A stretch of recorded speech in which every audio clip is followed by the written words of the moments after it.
So today in class we discussed 3 methods of applying or editing color in Illustrator.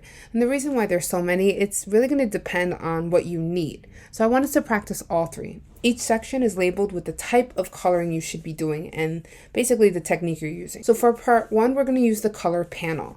Now we know that every panel is always under window. So in this case, we're going to hit color and it'll pop up this way. First thing to do is always to have your shape activated. Make sure you're on your fill. Your stroke is here, your fill is here. And then you can type these numbers to match the color exactly. You can also pull up your color panel by simply double clicking on the little swatch located next to your fill. And that same panel will pop up. Now some people ask, is there a difference between this little palette or the swatches? It's just the type of color you're putting, right? Swatches are pre-made. This little palette of area here is just you choosing. You can either use your eyedropper down here and click around, or in this case, we're going to match numbers. So we're going to type in or slide these values. And when you see the letters CMYK, that is a mixture of ink that creates all the colors we use. So you're going to do that for each one of these vectors I've provided here on the right.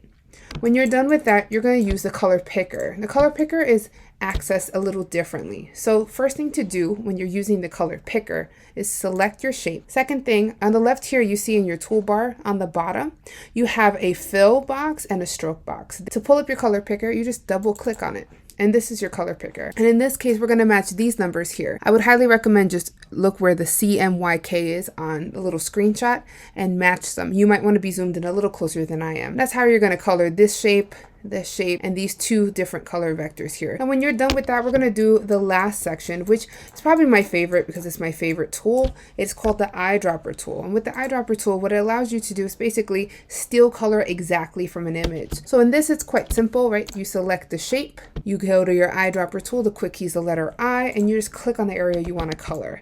I did give you hints in the past that the best way to do this type of technique is to activate your selection tool with the letter V as in violin on your keyboard. If you hold shift, you can select multiple things at once, which makes coloring very easy. You're going to see that when you try to select things in this scene, you have to select the stroke, not the inside, because the inside is clear, so you can't select something that's clear. To activate your eyedropper tool, I, and then click and just keep swapping between the letter V and the letter I, and it'll make coloring really quick and easy. So the last part here is a little bit of your choice in your color schemes. So I've given you this very pretty spring scene, and I'd like you to use one of these options to color in the entire image using the eyedropper tool.